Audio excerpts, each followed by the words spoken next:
En el ocaso del siglo XVIII, Francia languidecía bajo el peso de un reino exhausto. La monarquía absoluta, encarnada en Luis XVI, se tambaleaba sobre un pueblo hambriento y un tesoro vacío. Las arcas reales, drenadas por guerras lejanas y el fastuoso tren de vida de Versalles, no podían sostener el creciente descontento. La sociedad, dividida en tres estamentos, era un polvorín: el clero y la nobleza. Apenas un puñado de privilegiados, exentos de impuestos, dominaban tierras y poder, mientras el tercer estado, la inmensa mayoría, cargaba con tributos agobiantes y ninguna voz. Campesinos, artesanos y una burguesía emergente, educada en las ideas de la Ilustración, comenzaban a cuestionar un orden que los aplastaba. El año 1789 marcó el punto de ruptura. Una sucesión de malas cosechas había disparado el precio del pan, alimento vital para los pobres. En las ciudades, el hambre se mezclaba con rumores de conspiraciones aristocráticas. En el campo, los campesinos, agotados por impuestos feudales, miraban con recelo a los señores. La Ilustración, con sus ideas de libertad, igualdad y soberanía popular, había calado hondo. Filósofos como Voltaire, Rousseau y Montesquieu sembraron la semilla de un nuevo mundo, donde el poder no emanara de un rey ungido por Dios, sino de la voluntad del pueblo. Estas ideas, discutidas en salones y panfletos, encendían la imaginación de una nación al borde del abismo. Luis XVI, hombre de buena intención pero débil resolución, no supo leer el signo de los tiempos. Frente a la crisis, convocó los Estados Generales, una asamblea que no se reunía desde hacía más de siglo y medio. Su propósito era negociar nuevos impuestos para salvar las finanzas reales, pero el tercer estado vio en ello una oportunidad. Exigió que su representación, proporcional a su número, tuviera peso real, y que el voto no fuera por estamento, sino por cabeza. La nobleza y el clero se resistieron, aferrados a sus privilegios. Las tensiones escalaron hasta que, en junio de 1789, el tercer estado, junto a algunos nobles y clérigos progresistas, se proclamó Asamblea Nacional, jurando no disolverse hasta dotar a Francia de una constitución. Este acto de desafío marcó el nacimiento de la Revolución. La corte, alarmada, comenzó a movilizar tropas, lo que desató el pánico en París. El pueblo, temiendo un golpe monárquico, se alzó. El 14 de julio, una multitud asaltó la Bastilla, una fortaleza que simbolizaba el despotismo real. Aunque apenas albergaba prisioneros, su caída resonó como un trueno. La toma de la Bastilla no solo fue un acto de rebeldía, sino un grito de dignidad de un pueblo que, por primera vez, se sabía soberano. La noticia se propagó como incendio, inspirando revueltas en todo el país. En el campo, los campesinos, en lo que se conoció como el Gran Miedo, atacaron castillos, quemaron títulos feudales y reclamaron justicia. El impacto de estos eventos fue inmediato. La Asamblea Nacional, ahora legitimada por la fuerza popular, abolió los privilegios feudales en agosto de 1789, declarando la igualdad de todos ante la ley. La Declaración de los Derechos del Hombre y del Ciudadano, inspirada en los ideales ilustrados, proclamó la libertad, la propiedad y la resistencia a la opresión como derechos inalienables. Sin embargo, las reformas chocaron con resistencias: el rey, renuente a ceder poder, y los nobles emigrados, que conspiraban desde el exilio, avivaban la discordia. El pueblo, aún hambriento, comenzaba a desconfiar de las promesas de cambio.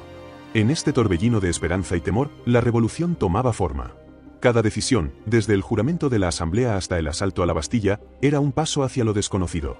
Hombres y mujeres, desde los salones de París hasta los campos de Provenza, sentían que el destino de la nación estaba en sus manos.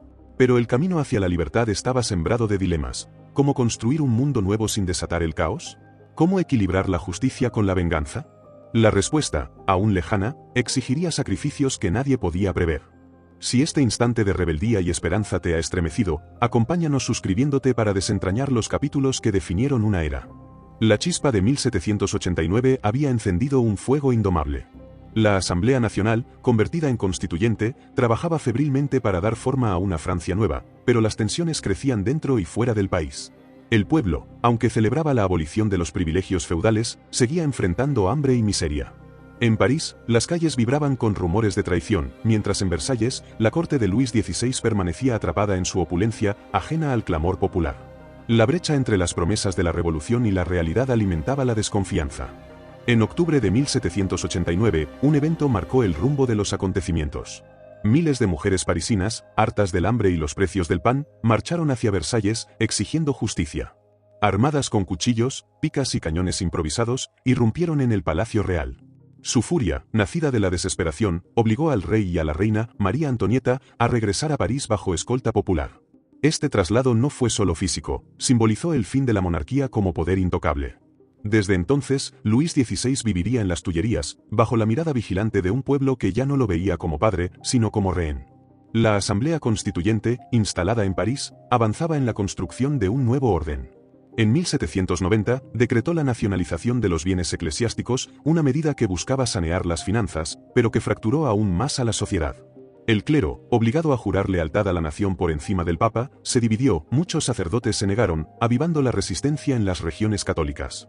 Al mismo tiempo, la burguesía ilustrada, que dominaba la Asamblea, impulsaba reformas radicales, la igualdad legal, la libertad de prensa y la creación de una constitución que limitara el poder del rey. Sin embargo, estas medidas, aunque inspiradas en la Ilustración, no aliviaban el sufrimiento inmediato del pueblo. El contexto geopolítico añadía presión. Las cortes europeas, alarmadas por el desafío francés, observaban con recelo. Los nobles emigrados, refugiados en Austria y Prusia, conspiraban para restaurar el antiguo régimen, urgiendo a las monarquías vecinas a intervenir. En Francia, la desconfianza hacia el rey crecía. Luis XVI, dividido entre su deber y su rechazo a la revolución, tomó una decisión que cambiaría todo. En junio de 1791, intentó huir con su familia hacia los Países Bajos austríacos, buscando apoyo extranjero. Capturado en Varennes, su fuga fue un punto de inflexión. El pueblo, que aún albergaba cierta lealtad, se sintió traicionado. La idea de una república, hasta entonces susurrada en círculos radicales, comenzó a ganar fuerza. Las emociones en este periodo eran un torbellino. Para los campesinos, la revolución era una promesa de tierras y justicia, pero también un riesgo de caos. Para la burguesía, era la oportunidad de construir un Estado racional, aunque temían la furia popular. Para los sansculottes, los trabajadores urbanos, la lucha era por la supervivencia misma. Figuras como Danton y Robespierre, aún en la sombra, empezaban a canalizar estas pasiones. Danton, con su retórica ardiente, apelaba al pueblo; Robespierre, con su rigor moral, defendía una virtud republicana. Ambos, junto a periodistas como Marat, cuya pluma incendiaria exigía justicia, daban voz a un pueblo que ya no aceptaba promesas vacías. La Asamblea, mientras tanto, culminó su obra en septiembre de 1791 con la primera Constitución francesa. Esta establecía una monarquía constitucional, con un rey reducido a figura ceremonial y una asamblea legislativa elegida por sufragio restringido. Pero la Constitución, aunque histórica, era frágil. Excluía a las clases populares del voto, alimentando su resentimiento. Además, las potencias extranjeras, lideradas por Austria y Prusia, emitieron la Declaración de Pilnitz, amenazando con intervenir si la monarquía francesa era amenazada. Esta advertencia, lejos de intimidar, encendió el fervor revolucionario. Francia, dividida pero desafiante, se preparaba para la guerra. El impacto humano de esta etapa fue profundo. Cada reforma, desde la secularización hasta la Constitución, era un paso hacia la modernidad, pero también un desafío a siglos de tradición. Las decisiones de Luis XVI, marcadas por la indecisión y el miedo, lo alejaban de su pueblo. Las mujeres de París, con su marcha a Versalles, demostraron que la revolución no era solo de los ilustrados, sino de todos. El camino hacia la libertad se volvía más tortuoso, y el espectro de la violencia, hasta ahora contenida, comenzaba a asomarse. ¿Podría la revolución mantenerse unida frente a enemigos internos y externos? La respuesta yacía en un futuro incierto, donde cada paso resonaba con el peso de la historia. El amanecer de 1792 encontró a Francia al borde de un precipicio. La monarquía constitucional, apenas instaurada, se desmoronaba bajo el peso de la desconfianza y la guerra. La fuga de Luis XVI a Varennes había roto el frágil vínculo con su pueblo, mientras las potencias extranjeras, Austria y Prusia, afilaban sus espadas. La Declaración de Pilnitz, que amenazaba con intervenir para restaurar el orden monárquico, no intimidó a los revolucionarios, sino que los enardeció. En abril de 1792, la Asamblea Legislativa, dominada por los girondinos, una facción burguesa y moderada, declaró la guerra a Austria, marcando el inicio de un conflicto que transformaría la revolución. El contexto era sombrío. La economía francesa, ya maltrecha, se hundía aún más con los costos de la guerra. Las malas cosechas persistían, y el precio del pan escalaba, avivando el descontento popular. En las fronteras, las tropas francesas, mal equipadas y desorganizadas, sufrían derrotas humillantes. Los rumores de traición se multiplicaban, se acusaba al rey y a María Antonieta de conspirar con el enemigo. En París, los sansculottes, los trabajadores urbanos y los clubes radicales, como los Cordeliers y los jacobinos, exigían medidas drásticas. La revolución, que había nacido como un sueño de igualdad, comenzaba a teñirse de sangre. En este torbellino emergieron figuras que encarnaban las pasiones del momento. Los girondinos, liderados por Brissot, creían que la guerra unificaría a la nación y exportaría los ideales revolucionarios. En contraste, los jacobinos, con Robespierre y Danton a la cabeza, veían en el conflicto una oportunidad para purgar a los traidores internos. Marat, desde su periódico, clamaba por la cabeza de los aristócratas. Mientras tanto, el pueblo, agotado por el hambre y la incertidumbre, empezaba a organizarse. Las secciones parisinas, asambleas populares, se convirtieron en el motor de la radicalización, exigiendo el fin de la monarquía y la soberanía total del pueblo. El punto de quiebre llegó en agosto de 1792. Una multitud armada, liderada por los sansculottes y apoyada por la Guardia Nacional, asaltó el Palacio de las Tullerías, donde residía el rey. La Guardia Suiza, leal a Luis XVI, fue masacrada y el monarca, acorralado, buscó refugio en la Asamblea Legislativa. Esta, presionada por la furia popular, suspendió al rey y lo confinó en la prisión del Temple. La monarquía, aunque no abolida formalmente, había caído. Días después, la Asamblea convocó una convención nacional, elegida por sufragio universal masculino, para redactar una nueva constitución. La revolución entraba en una fase radical. El impacto humano de estos eventos fue devastador. La guerra desató un fervor patriótico, pero también miedo y paranoia. En septiembre de 1792, mientras las tropas prusianas avanzaban hacia París, el pánico se apoderó de la ciudad. Se temía que los prisioneros aristócratas, encarcelados en masa, conspiraran con el enemigo. En un estallido de violencia, turbas invadieron las prisiones y ejecutaron a más de 1000 personas en lo que se conoció como las masacres de septiembre. Hombres, mujeres, nobles, sacerdotes y hasta delincuentes comunes fueron asesinados sin juicio. Este episodio, aunque condenado por muchos revolucionarios, reveló la furia contenida de un pueblo que veía enemigos en todas partes. El contexto cultural e ideológico también se transformaba. La revolución, que había comenzado con ideales de fraternidad, ahora enfrentaba dilemas morales. ¿Era la violencia un precio justo por la libertad? Los girondinos, horrorizados por las masacres, abogaban por la moderación, pero perdían influencia frente a los jacobinos, que justificaban la severidad como necesidad. La religión, antes pilar de la sociedad, era cuestionada, los altares católicos se reemplazaban por símbolos republicanos, y la idea de una república virtuosa, inspirada en Rousseau, ganaba terreno. Sin embargo, la unidad era frágil. Las provincias, especialmente en el oeste, se resistían a la centralización parisina, y las revueltas contrarrevolucionarias, como la de la Vendée, comenzaban a surgir. En el frente externo, la guerra tomaba un giro inesperado. En septiembre de 1792, las fuerzas francesas, galvanizadas por el ideal revolucionario, derrotaron a los prusianos en la batalla de Valmy. Esta victoria, aunque tácticamente modesta, fue un símbolo, la revolución podía defenderse. Pero la alegría duró poco. La Convención Nacional, instalada ese mismo mes, enfrentaba una tarea titánica, fundar una república en un país dividido, rodeado de enemigos y al borde del colapso. Las decisiones que tomaran, desde el destino del rey hasta la dirección de la guerra, resonarían por generaciones.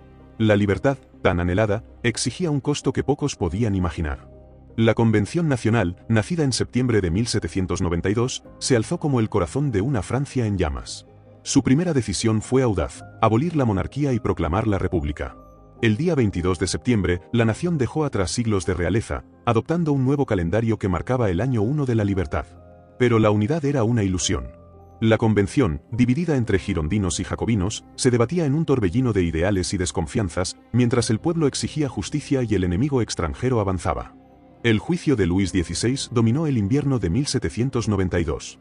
Los girondinos, temerosos de las consecuencias, abogaban por clemencia o exilio. Los jacobinos, liderados por Robespierre y Saint-Just, exigían su ejecución como símbolo de ruptura con el pasado. Documentos hallados en las Tullerías, que probaban la correspondencia del rey con potencias extranjeras, sellaron su destino. En enero de 1793, tras un debate desgarrador, la convención lo condenó a muerte. El 21 de enero, Luis Capeto, como ahora se le llamaba, subió al cadalso en la Plaza de la Revolución. Su ejecución, presenciada por una multitud silenciosa, fue un terremoto. Francia había decapitado a su rey, desafiando a las monarquías de Europa. El impacto emocional fue inmenso. Para los republicanos, la guillotina representaba justicia, para los monárquicos, un sacrilegio.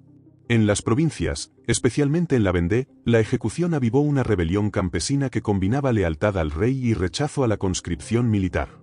En las ciudades, los sansculottes celebraban, pero su hambre persistía. La guerra, meanwhile, se agravaba. Austria, Prusia, Gran Bretaña y España formaron una coalición contra Francia, mientras las derrotas en el frente erosionaban la moral. La convención, acorralada, instauró la leva en masa, reclutando a cientos de miles de hombres, pero esto desató más resistencia en las regiones rurales. El contexto económico era desesperado. La inflación disparaba los precios y el assignat, la moneda revolucionaria, perdía valor. Los mercados negros florecían y las colas por pan se volvían campos de batalla. La convención respondió con medidas radicales, creó el Comité de Salvación Pública, liderado inicialmente por Danton, para centralizar el poder y coordinar la guerra.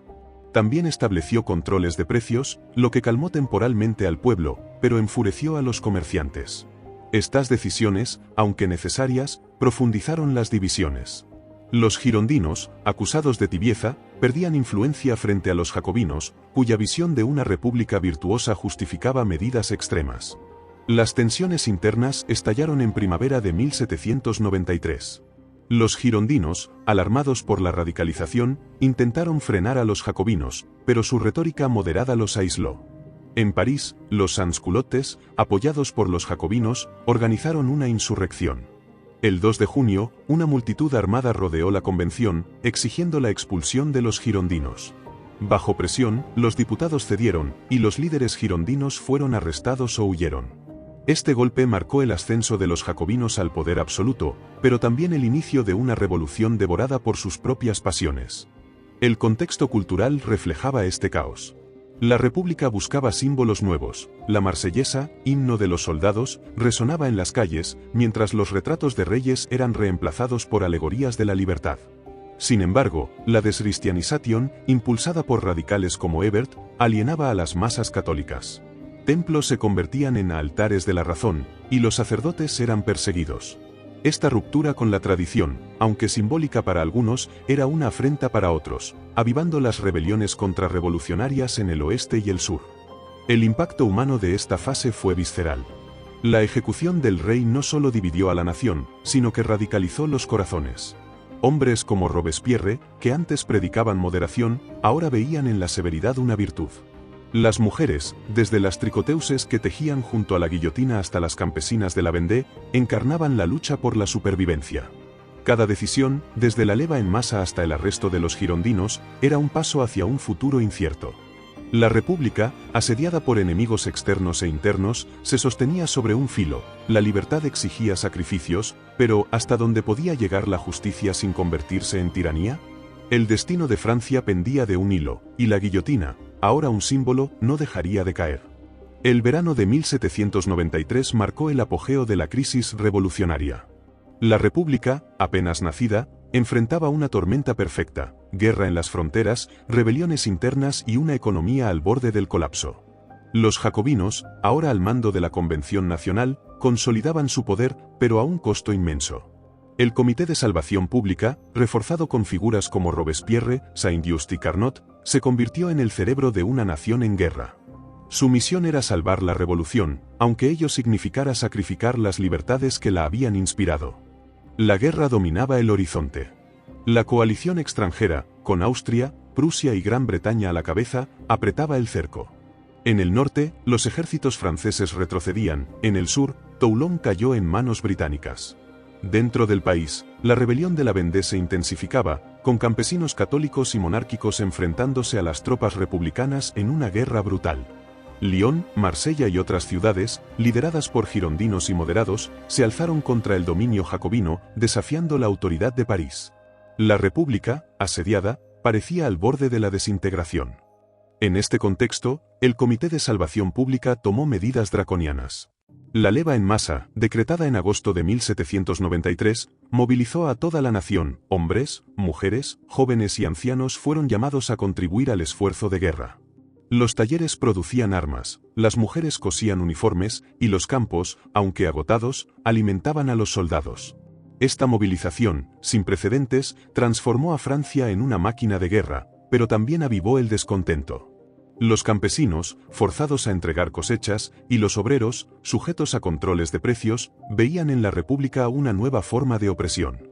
El reinado del terror, como se conocería esta fase, comenzó a tomar forma. Para aplastar a los enemigos de la revolución, el comité instauró la ley de sospechosos, que permitía arrestar a cualquiera bajo la menor duda de deslealtad.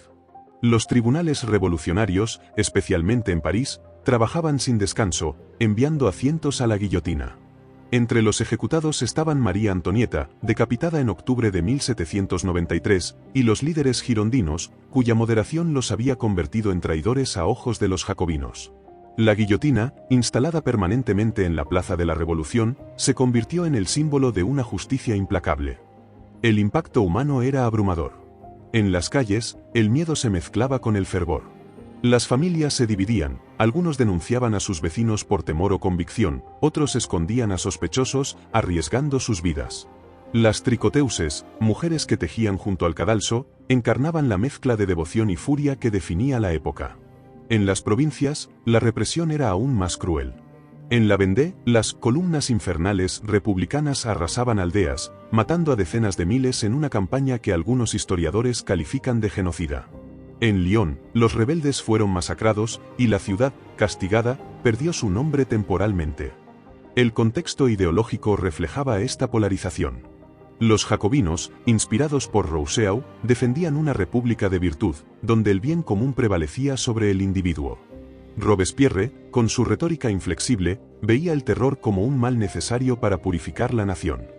Sin embargo, las facciones radicales, como los hebertistas, exigían más sangre, mientras los indulgentes, liderados por Danton, pedían moderación. Estas divisiones amenazaban con fracturar la unidad jacobina. Al mismo tiempo, la descristianización alcanzaba su clímax, iglesias eran saqueadas, y el culto a la razón, con festivales laicos, reemplazaba las misas, alienando a las masas devotas. Económicamente, la situación era insostenible. Los assignats se devaluaban, y los controles de precios, aunque populares entre los sansculottes, provocaban escasez. El mercado negro prosperaba, y el descontento crecía entre los comerciantes y campesinos. Sin embargo, el esfuerzo de guerra comenzaba a dar frutos. Bajo la dirección de Carnot, el organizador de la victoria, los ejércitos franceses, revitalizados por la leva en masa, lograron victorias clave, como la de Fleurus en junio de 1794, que aseguró los Países Bajos para la República.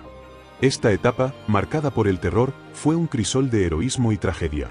Cada decisión, desde la movilización nacional hasta las ejecuciones masivas, reflejaba el dilema de una revolución que buscaba salvarse a sí misma. Hombres y mujeres, desde los soldados en el frente hasta las madres que sacrificaban sus cosechas, vivían en un estado de tensión constante. La libertad, tan anhelada, parecía más lejana que nunca, atrapada entre la necesidad de orden y el caos de la violencia. ¿Podría la República sobrevivir sin devorar a sus propios hijos? El futuro, aún oscuro, exigía respuestas que nadie podía prever. En el otoño de 1793, el terror se había convertido en la espina dorsal de la República. El Comité de Salvación Pública, con Robespierre como su alma, gobernaba con mano de hierro, justificando cada ejecución como un paso hacia la virtud. Francia, asediada por enemigos externos y fracturada por rebeliones internas, se sostenía gracias a una mezcla de fervor revolucionario y miedo. Pero el precio era alto, la guillotina trabajaba sin descanso, y la línea entre justicia y tiranía se desdibujaba. La revolución, nacida para liberar, ahora devoraba a sus propios hijos. El contexto militar comenzaba a mostrar signos de esperanza. La leva en masa, que había movilizado a cientos de miles, transformó a los ejércitos franceses en una fuerza formidable. La victoria de Fleurus, en junio de 1794, aseguró los Países Bajos y alejó la amenaza de invasión. En el mar, sin embargo, la Armada británica mantenía su dominio, bloqueando los puertos franceses y agravando la escasez. Dentro del país, las rebeliones de la Vendée y Lyon fueron sofocadas con brutalidad, dejando un rastro de aldeas quemadas y decenas de miles de muertos. Estas victorias, aunque fortalecieron la República, se lograron a costa de una represión que horrorizaba incluso a los partidarios de la revolución. Económicamente, la crisis persistía. Los assignats, la moneda revolucionaria, eran apenas papel sin valor, y los controles de precios, aunque aplacaban a los sansculottes, generaban mercados negros y desabastecimiento. Los campesinos, obligados a entregar sus cosechas al ejército, se resentían, mientras en París las colas por pan eran escenario de disturbios.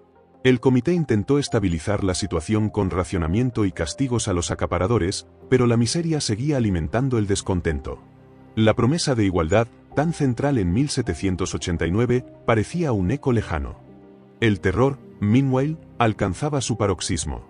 En París, los tribunales revolucionarios condenaban a diario a nobles, sacerdotes, girondinos y sospechosos de toda clase. En 1794, la ley del 22 de Prairial aceleró las ejecuciones, eliminando defensas legales y permitiendo veredictos basados en meras sospechas.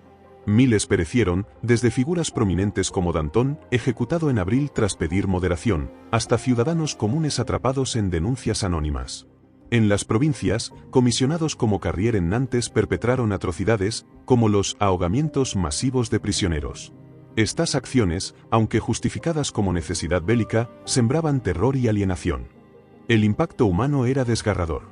Las familias vivían bajo la sombra de la delación, un comentario imprudente podía llevar al cadalso. Las prisiones, abarrotadas, eran preludio de la muerte para muchos. Sin embargo, el fervor revolucionario no se apagaba. Los sansculottes, aunque frustrados por la carestía, seguían viendo en la República su única esperanza. Mujeres como Olympe de Gouges, ejecutada por exigir derechos femeninos, y Charlotte Corday, que asesinó a Marat y pagó con su vida, encarnaban la complejidad de una época donde la convicción y la tragedia se entrelazaban. Ideológicamente, la República buscaba consolidarse.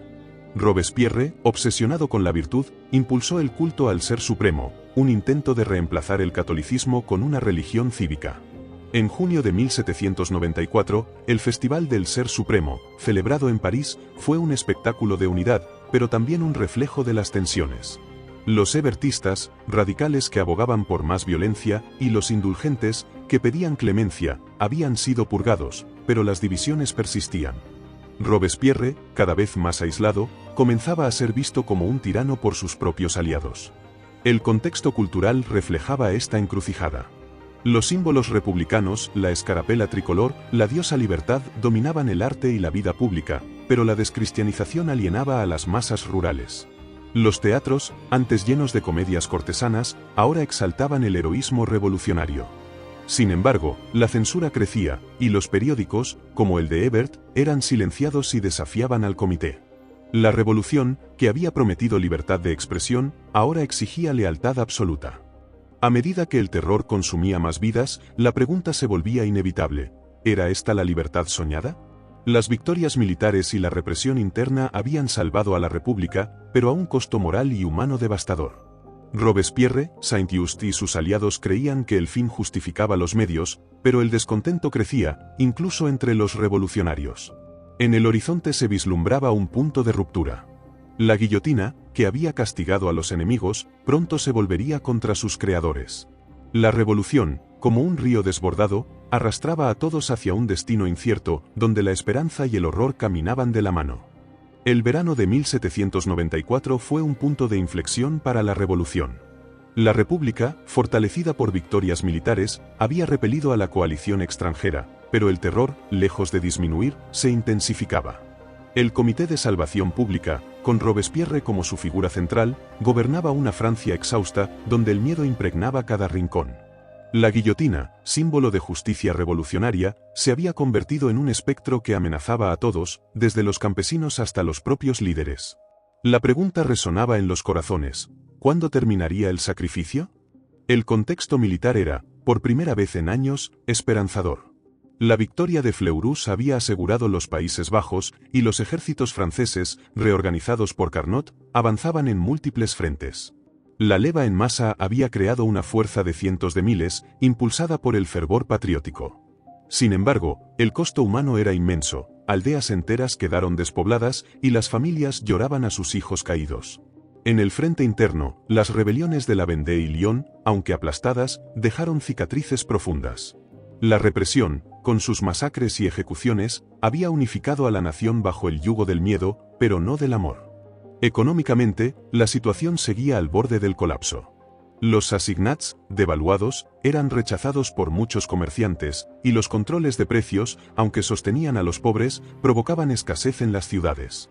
El descontento crecía entre los campesinos, obligados a entregar sus cosechas, y los artesanos, atrapados entre la inflación y la vigilancia revolucionaria. El comité, consciente de la fragilidad, intentó reforzar el racionamiento, pero la miseria era un enemigo más implacable que los ejércitos extranjeros. La promesa de igualdad, aunque inscrita en la Declaración de los Derechos, seguía siendo un sueño lejano para los hambrientos. El terror, meanwhile, alcanzaba su clímax. La ley del 22 de Prairial, promulgada en junio de 1794, eliminaba toda apariencia de juicio justo, permitiendo condenas basadas en sospechas. En París, las ejecuciones se multiplicaban, nobles, sacerdotes, especuladores y revolucionarios disidentes caían por igual. Figuras como Danton y Hebert, antaño pilares de la revolución, ya habían sido sacrificadas y ahora nadie parecía a salvo. Robespierre, cuya visión de una república virtuosa lo consumía, se aislaba cada vez más, desconfiando incluso de sus aliados. Su retórica, antes inspiradora, ahora sonaba a amenaza. El terror, meanwhile, alcanzaba su clímax.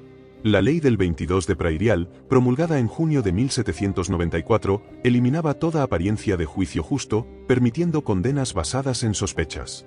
En París, las ejecuciones se multiplicaban, nobles, sacerdotes, especuladores y revolucionarios disidentes caían por igual. Figuras como Danton y Hebert, antaño pilares de la revolución, ya habían sido sacrificadas y ahora nadie parecía a salvo. Robespierre, cuya visión de una república virtuosa lo consumía, se aislaba cada vez más, desconfiando incluso de sus aliados. Su retórica, antes inspiradora, ahora sonaba a amenaza.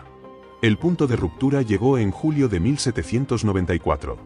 El 9 de Thermidor, según el calendario revolucionario, la convención, hastiada del terror y temerosa de nuevas purgas, se volvió contra Robespierre. Acusado de tiranía, fue arrestado junto a Saint-Just, Cousson y otros aliados. Al día siguiente, el 10 de Thermidor, fueron guillotinados sin juicio, ante una multitud que, en un giro trágico, celebraba su caída. La muerte de Robespierre marcó el fin del terror, pero también el ocaso de la fase más radical de la revolución. La República, salvada de sus enemigos externos, ahora enfrentaba una nueva amenaza, la lucha por su alma. El impacto de Thermidor fue inmediato.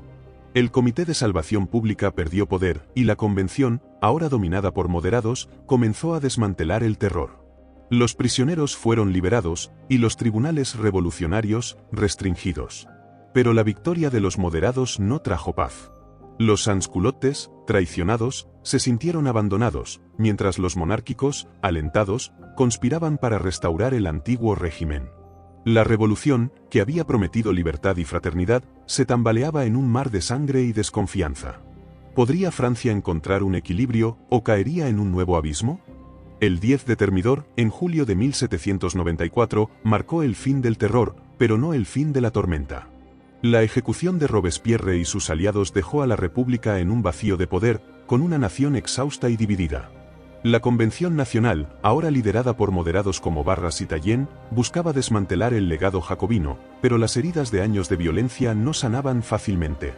Francia, aunque victoriosa en la guerra, enfrentaba un nuevo desafío: reconstruir una sociedad fracturada sin caer en el caos o la restauración monárquica. El contexto militar era, por primera vez, alentador. Los ejércitos franceses, fortalecidos por la leva en masa, consolidaban sus conquistas. Los Países Bajos, anexionados, y las victorias en el Rin alejaban la amenaza de la coalición extranjera. Sin embargo, el costo humano seguía siendo abrumador, miles de soldados morían, y las provincias, desangradas por años de reclutamiento, apenas podían sostener el esfuerzo bélico. En el mar, el bloqueo británico estrangulaba el comercio, agravando la escasez de alimentos y materias primas. La guerra, aunque exitosa, seguía siendo una carga insoportable para un pueblo hambriento. Económicamente, la República estaba al borde del abismo. Los assignats, prácticamente sin valor, alimentaban una inflación galopante. La abolición de los controles de precios, impulsada por los moderados, disparó el costo del pan, desatando la furia de los sansculottes. En París, las colas por alimentos eran campos de desesperación, y los disturbios, cada vez más frecuentes, recordaban los días de 1789. Los campesinos, liberados de las requisas del terror, se resistían a vender sus cosechas, mientras los especuladores prosperaban en el caos. La igualdad, pilar de la revolución, era ahora una quimera. Políticamente, la Convención buscaba estabilidad. En 1795, aprobó una nueva constitución, la del año 3, que establecía un régimen moderado, el Directorio. Este gobierno, compuesto por 5 directores y 2 cámaras legislativas, restringía el sufragio a los propietarios, marginando a las clases populares. Los jacobinos, debilitados, fueron perseguidos, y sus clubes, cerrados. Sin embargo, la reacción termidoriana también abrió la puerta a los monárquicos, que, desde el exilio o en las provincias, conspiraban para restaurar la monarquía. Esta polarización desató una nueva ola de violencia, el Terror Blanco, donde bandas realistas asesinaban a exjacobinos y republicanos en el sur y el oeste. El impacto humano era visceral. Los sansculottes, que habían impulsado la revolución, se sentían traicionados por un régimen que favorecía a la burguesía. Las mujeres, que habían marchado a Versalles y tejido junto a la guillotina, ahora enfrentaban una república que las excluía. En las provincias, las familias lloraban a los ejecutados por el terror o el terror blanco, mientras los soldados, agotados, desertaban en masa. Figuras como Babeuf, un protosocialista, comenzaban a articular un nuevo ideal de igualdad radical, pero sus conspiraciones eran aplastadas por el directorio, temeroso de cualquier extremismo. Culturalmente, la sociedad buscaba reinventarse. Los símbolos jacobinos, el gorro frigio, los altares de la razón fueron reemplazados por una estética más sobria, inspirada en la antigüedad clásica. Los salones burgueses, cerrados durante el terror, renacían, y la prensa, liberada de la censura, florecía, aunque a menudo alimentaba la discordia. La religión, reprimida bajo Robespierre, regresaba tímidamente, pero las iglesias, saqueadas, eran sombras de su pasado. La educación, un pilar revolucionario, avanzaba con escuelas laicas, pero la pobreza limitaba su alcance. La revolución, que había prometido un hombre nuevo, luchaba por definirlo. El directorio, instalado en octubre de 1795, enfrentó su primera prueba días después, cuando una insurrección monárquica en París fue aplastada por un joven general, Napoleón Bonaparte. Su uso de artillería contra los rebeldes marcó su ascenso, pero también reveló la fragilidad del nuevo régimen. El directorio, corrupto y débil, dependía de los militares para sobrevivir, sentando las bases de un futuro incierto. La República, libre del terror, no había encontrado la paz. Las divisiones entre jacobinos, monárquicos y moderados amenazaban con desgarrarla, mientras el pueblo, agotado, anhelaba orden. En este instante de incertidumbre, la revolución reveló su paradoja: había derrocado a un rey, pero no había construido un futuro claro. Cada sacrificio, desde la Bastilla hasta Termidor, había forjado una nación nueva, pero a un costo que aún resonaba en los corazones. Si esta lucha por la libertad te ha conmovido, comparte este relato con quien deba conocerlo y déjanos tu voz en los comentarios. El directorio, instaurado en octubre de 1795, prometía estabilidad tras años de caos, pero su reinado fue una danza sobre un volcán. La República, exhausta por el terror y la guerra, buscaba un equilibrio entre los ideales de 1789 y la necesidad de orden. Sin embargo, el nuevo régimen, dominado por una burguesía enriquecida, era frágil, acosado por la corrupción, la polarización política y un pueblo que, aunque liberado de la guillotina, seguía atrapado en la miseria. El contexto militar seguía siendo el pilar de la República. Los ejércitos franceses, ahora profesionales y disciplinados, continuaban su expansión. En 1796, un joven general, Napoleón Bonaparte, emergió como una estrella. Su campaña en Italia, marcada por victorias como Arcole y Rivoli, humilló a Austria y aseguró el control de vastos territorios. Estas conquistas no solo fortalecieron la República, sino que llenaron sus arcas con botines, aliviando temporalmente la crisis económica. Sin embargo, la guerra marítima contra Gran Bretaña seguía estancada, y el bloqueo británico asfixiaba los puertos, manteniendo la escasez. Económicamente, el directorio heredó un desastre.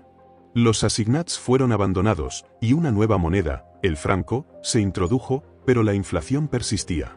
La abolición de los controles de precios, que había beneficiado a los comerciantes, dejó a los pobres al borde de la inanición. En París, los inviernos de 1795 y 1796 fueron brutales, con disturbios por el pan que evocaban los días previos a la Bastilla. Los campesinos, aunque liberados de las requisas del terror, se resistían a los impuestos, y la burguesía, enriquecida por la especulación, se alejaba cada vez más del pueblo que había impulsado la revolución. Políticamente, el directorio era un campo de batalla. La Constitución del año 3, con su sufragio restringido, excluía a las clases populares, alimentando el resentimiento de los sansculottes. Los jacobinos, aunque debilitados, conspiraban para revivir la República radical, mientras los monárquicos, fortalecidos por el terror blanco, ganaban terreno en las elecciones. El directorio, incapaz de gobernar sin represión, recurrió a golpes de Estado para mantenerse en el poder. En 1797, el golpe del 18 de Fructidor purgó a los monárquicos de la legislatura, pero alienó a los moderados y reforzó la dependencia del ejército. El impacto humano era palpable. Las familias, desgarradas por años de guerra y represión, luchaban por sobrevivir en un país donde la esperanza se desvanecía. Los soldados, aunque victoriosos, volvían mutilados o no volvían. Las mujeres, que habían sido la chispa de la revolución, ahora enfrentaban un régimen que las relegaba al silencio. En las provincias, el terror blanco seguía cobrando vidas, con exjacobinos linchados por turbas realistas. Figuras como Gracchus Babeuf, que soñaba con una sociedad igualitaria, fueron ejecutadas tras conspirar contra el Directorio, apagando las últimas llamas del radicalismo popular. Culturalmente, la República buscaba una identidad. Los ideales de la Ilustración, libertad, razón, progreso, seguían inspirando, pero el fervor revolucionario había dado paso a un pragmatismo cínico. Los salones burgueses, llenos de especuladores y nuevos ricos, contrastaban con la miseria de las calles. La educación laica avanzaba, pero las escuelas, mal financiadas, apenas alcanzaban a los pobres. La religión, reprimida durante el terror, renacía, aunque las iglesias seguían marcadas por el saqueo. El arte, inspirado en Roma y Grecia, exaltaba la República, pero la censura limitaba la crítica, traicionando la libertad de expresión. El Directorio, atrapado entre extremos, dependía cada vez más de los militares. Napoleón, tras sus triunfos en Italia, se convirtió en un héroe nacional, pero también en una amenaza. En 1798, su expedición a Egipto, aunque militarmente desastrosa, capturó la imaginación de Francia, desviando la atención de los problemas internos. Sin embargo, el régimen se desmoronaba. Las elecciones manipuladas, la corrupción rampante y la incapacidad de resolver la crisis económica erosionaban su legitimidad. El pueblo, que había derrocado a un rey, ahora miraba con desconfianza a un gobierno que parecía traicionar sus sacrificios. La revolución, en este momento, era un espejo roto. Había destruido el antiguo régimen, pero no había construido una alternativa duradera. Cada victoria, desde las fronteras hasta los salones, llevaba el peso de las promesas rotas. La libertad, tan ardientemente buscada, se diluía en un régimen que sobrevivía por la fuerza. El ascenso de Napoleón, aún en la sombra, presagiaba un nuevo capítulo, pero también el fin de la República soñada. Francia, exhausta, anhelaba un líder que trajera orden, pero a qué costo, nadie lo sabía aún. El Directorio, en 1799, era una sombra de la República que había derrocado a un rey. Corrupción, inestabilidad y crisis económica carcomían su legitimidad, mientras el pueblo, agotado por una década de sacrificios, anhelaba orden. La guerra, aunque había expandido las fronteras de Francia, no aliviaba el sufrimiento interno. En este vacío, una figura emergía como salvador y amenaza: Napoleón Bonaparte. Su ascenso marcaría el ocaso de la revolución y el nacimiento de un nuevo orden. El contexto militar seguía siendo el sostén de la República, pero también su talón de Aquiles.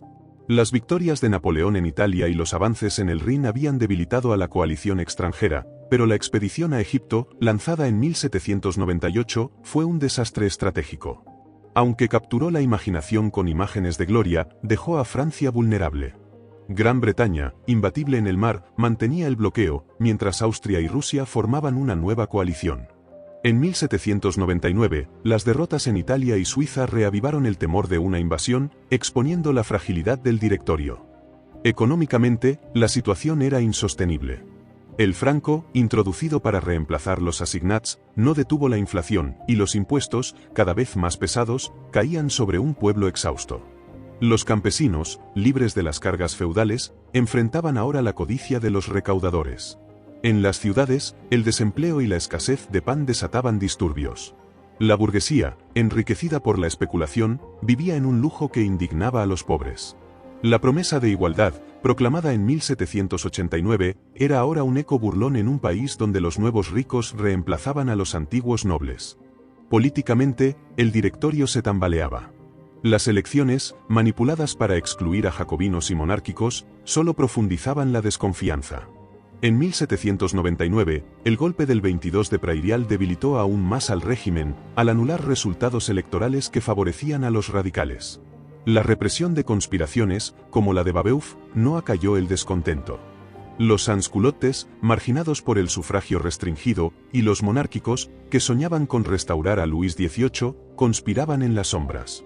El directorio, incapaz de gobernar sin el ejército, dependía de generales como Napoleón, cuya popularidad eclipsaba a los 5 directores. El impacto humano era un mosaico de cansancio y resiliencia. Las familias, marcadas por la pérdida de hijos en la guerra o la guillotina, luchaban por sobrevivir. Los soldados, aunque leales, estaban agotados, y las deserciones crecían. Las mujeres, que habían impulsado la revolución, ahora enfrentaban un régimen que las relegaba al hogar.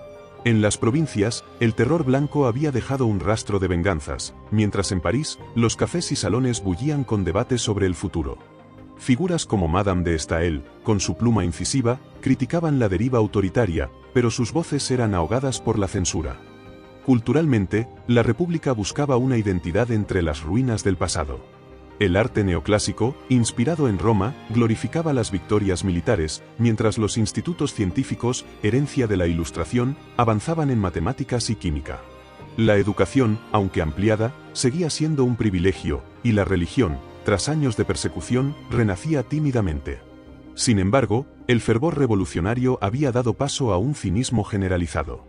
Los ideales de libertad y fraternidad, aunque inscritos en la Constitución, parecían inalcanzables en un país dividido por la codicia y el miedo. El punto de ruptura llegó en noviembre de 1799. Napoleón, regresado de Egipto, aprovechó el caos para orquestar el golpe del 18 de Brumario. Con el apoyo de Sieyès y otros conspiradores, disolvió el directorio y estableció el consulado, un régimen autoritario con él como primer cónsul. El golpe, ejecutado con precisión militar, fue aceptado por una nación cansada de inestabilidad. La República, nacida en la Bastilla, moría silenciosamente, reemplazada por un hombre que prometía orden, pero a costa de la libertad. El impacto de Brumario fue profundo. Para muchos, Napoleón era la salvación. Sus reformas, desde el Código Civil hasta la conciliación con la Iglesia, estabilizarían Francia. Pero para otros, era la traición final de la revolución. Los ideales de 1789, soberanía popular, igualdad, libertad, quedaron subordinados a la ambición de un solo hombre. La guillotina cedió paso a los cañones, y el sueño de una república virtuosa se desvaneció en el humo de las guerras napoleónicas. Francia, al borde de un nuevo siglo, miraba al futuro con esperanza y temor, preguntándose si la revolución había sido un triunfo o una tragedia. El 18 de Brumario, en noviembre de 1799, marcó el fin de la República Revolucionaria. Napoleón Bonaparte, con un golpe preciso, disolvió el directorio y estableció el consulado, asumiendo el poder como primer cónsul. Francia, exhausta tras una década de guerra, hambre y guillotina, acogió su promesa de orden con alivio, pero también con un susurro de temor. La revolución, que había encendido el mundo con sueños de libertad, se apagaba bajo la sombra de un hombre cuyo destino transformaría la historia. El contexto militar era el fundamento del nuevo régimen. Napoleón, héroe de Italia, consolidó su poder con victorias que silenciaron a la coalición extranjera. En 1800, la batalla de Marengo aplastó a Austria, asegurando la paz de Lunéville en 1801. Gran Bretaña, aislada, firmó la paz de Amiens en 1802, dando a Francia un respiro tras años de conflicto. Estas victorias, logradas por ejércitos heredados de la Revolución, elevaron a Napoleón a la categoría de Salvador, pero también revelaron su ambición. La guerra, que había sostenido a la República, ahora servía a un solo hombre. Económicamente, el consulado trajo estabilidad. Napoleón reformó las finanzas, creando el Banco de Francia y estabilizando el franco.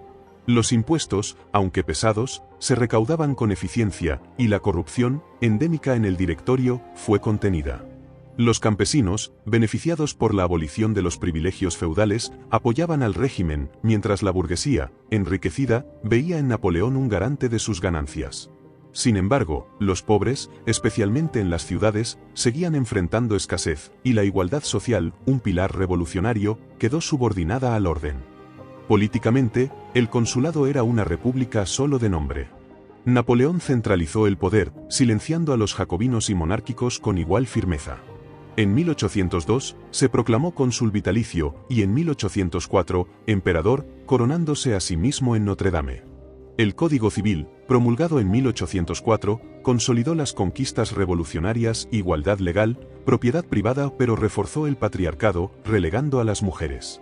La libertad de prensa, un logro de 1789, fue sofocada por la censura, y la policía, bajo Fouché, vigilaba toda disidencia. La soberanía popular, por la que tantos habían muerto, se desvanecía. El impacto humano era un tapiz de alivio y pérdida. Los soldados, orgullosos de sus victorias, veían en Napoleón un líder invencible. Las familias, cansadas de caos, aceptaban la estabilidad, pero los revolucionarios de antaño, los que habían asaltado la Bastilla o defendido la República, lamentaban la traición de sus ideales. Las mujeres, desde las marchantas de Versalles hasta las tricoteuses, fueron relegadas al silencio. En las provincias, la reconciliación con la Iglesia, sellada por el Concordato de 1801, calmó a los católicos, pero alienó a los laicos. Napoleón, con su genio, unificó a una nación fracturada, pero a costa de su alma revolucionaria.